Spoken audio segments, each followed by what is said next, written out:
Question 62 is one of those boat questions that are going to take quite some time. It says 11 days exactly.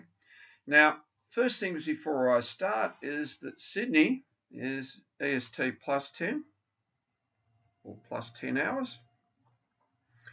Samoa, on the other hand, is 11 hours behind UTC. So Samoa is minus 11. Now, that means that there's a standard time difference of 21 hours, or Samoa is 21 hours behind Sydney.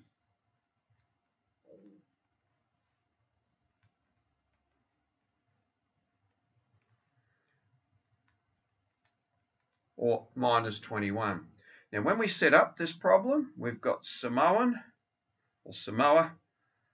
ETA is equal to the 8:30 a.m. on 3rd of January plus.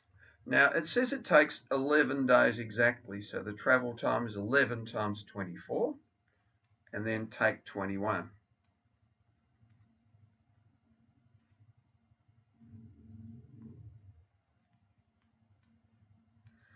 Now that's 264 hours minus 21. So gathering all that together, and I think we'll make use of the calculator in this instance, I've got 8 degrees, 30 minutes, plus 264 minus 21. So I have a total of 251 hours and 30 minutes.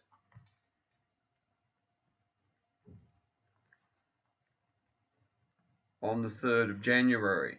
Now, what that means is I've got to figure out how many days there are in 251.5 days. So I'll divide that by 24 and end up with 10 days, or 10.479 days. And I'll take 10, times that by 24.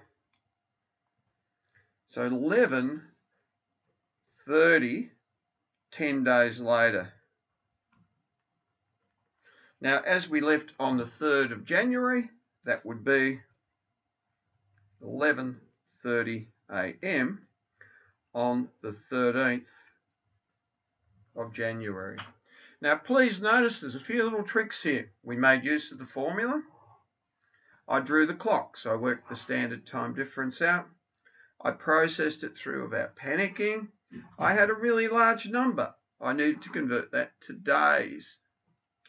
I took off the 10 and times that by 24 to convert to hours. Now, I'd already include the extra 10 days, so 10 days, 11:30. Make sure you can work through that.